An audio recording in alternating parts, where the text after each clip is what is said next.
Welcome back to another Random Gleanings. Chris, today we're recording, it's Tuesday, September 12th. I wanted to take just a minute. You had found this amazing picture, we'll put it up, of the morning yesterday in, looking over the harbor into New York City. Yep.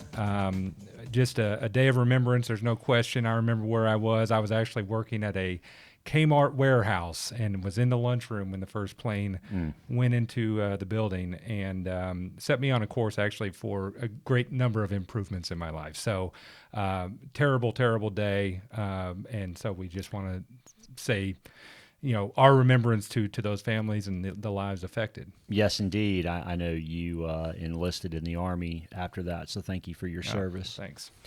Yeah. Let's talk planning. Thought this was pretty cool. Just we were trying. Okay, so the summary is year end on planning. We're going into year end. You can still make a difference as it relates to your 401k, maxing your 401k, getting closer to maxing your 401k. Let's look at an example of a household married, filing jointly, making $140,000 in wages. Okay, you're squarely in the 22% marginal tax bracket.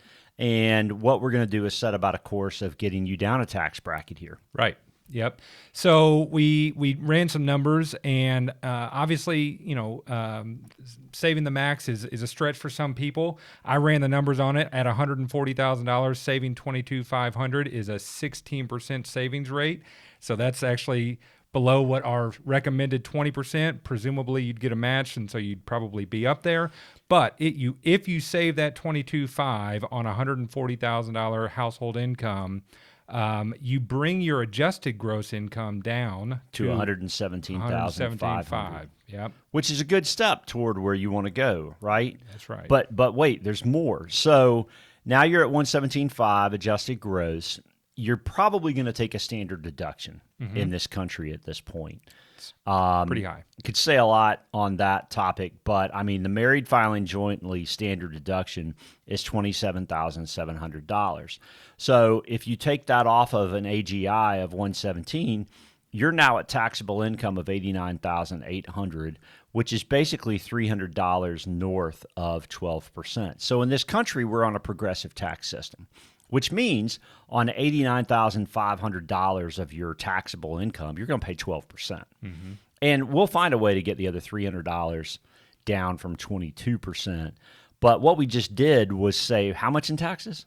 I think it was about $4,950. Yeah. I mean, real money, right? Legit. Now, I realize when costs have been rising, it's not always easy just to say, hey, go do this and look how much you're going to save. But the reality is if you want more tax benefit, it may be right in front of you and in your control. That's the thing. I know people generally despise paying taxes, and if you love to pay taxes, you can send the IRS more money. Right. They have a mechanism for you to do that. But for most of us, we want to send Washington less money, and this is one way that you put it effectively in your own back pocket for a future date.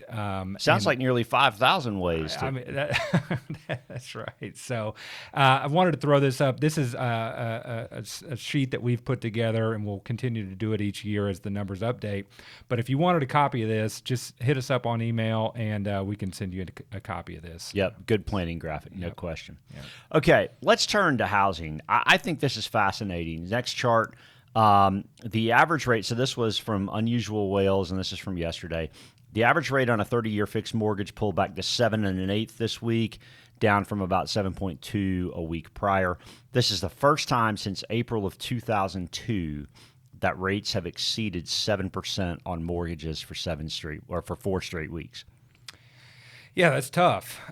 In fact, so tough that the Unusual Whales going back a week had something pretty astounding to me in what it would take to get back to the 25-year average of housing affordability. He said it would take some combination of up to a 28% decline in home prices, a more than 4% reduction in 30-year mortgage rates, or up to a 60% growth in median household incomes to get back to that 25-year average. That is tough. It is. Okay, so let's go back in and look at our family making $140,000 in wages.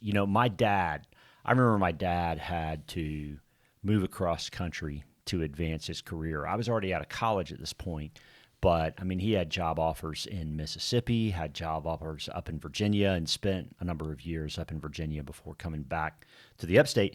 And so, let's take this rise in home prices and the mortgage rates that go with them to kind of look at this. So let's say you left upstate South Carolina and you had an average house with a 3% mortgage, okay? That's a $1,275 a month mortgage payment. So now let's say you go to Austin and you have to pay the average price of $555,000 and a 7 1/8 rate mortgage, okay? So that's $3,900. That's a difference of what, $2,600 a month? That's nearly $32,000 a year in mortgage payment difference. So if you were moving for, let's say you're moving for a 15% raise, right? Well, a 15% raise would be $21,000 in that case. On 140, right. Right. To move to Austin, Texas, now you've got to have $32,000 just to buy a home. Just to break even, You would lose money getting a pay raise. Yeah, that I mean, it's definitely tough for those that are considering, progressing their career in that sort of environment with that sort of setup.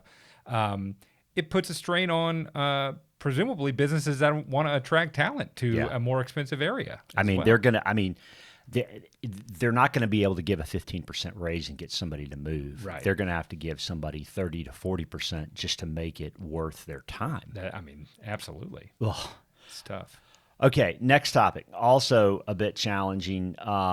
It's the notion of gas prices. So saw this, and I know it's been actually validated in a number of places, but canceling oil and gas leases, which probably weren't all that productive to begin with up in the Arctic refuge, but not a good look when next chart you've got crude oil prices at the highest point of 2023. That and the strategic petroleum reserve down at levels they haven't been in since the early 80s. So yeah, I mean, tough look. Probably more politics than anything in regards to low production and serving up something red meat for the left. But politics on the refuge, yes. It's not politics when you've got the highest gas price. That's just it. That's it. So tough look. So our friend Tom Lee says, not great to see oil rising.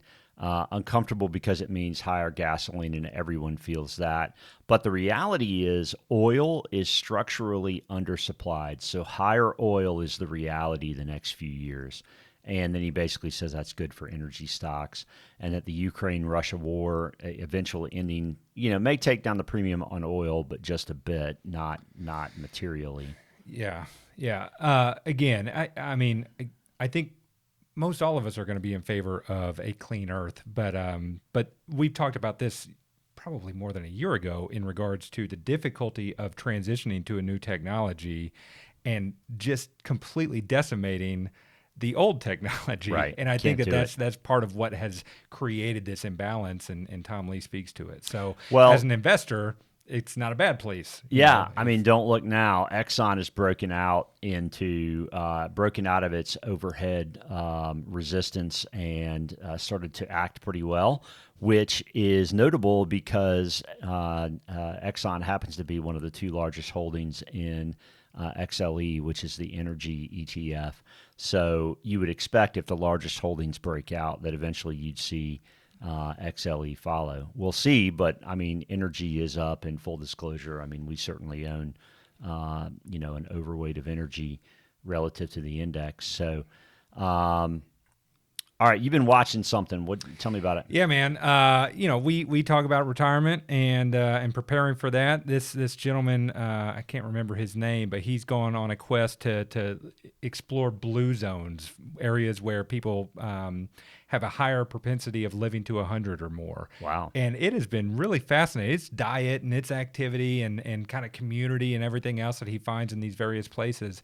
But you see a 104-year-old woman chopping wood, and I'm like, I'm pretty embarrassed. So really cool show for those that want to live a healthy lifestyle. It's got some fun things in there. So you're telling me I'm going to smell fish in the microwave now. Is that Lentils and fish and all that good stuff.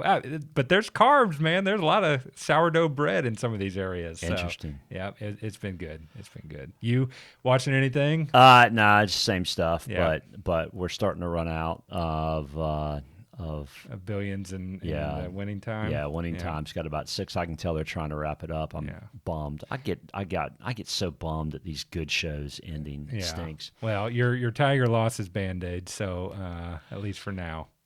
We're still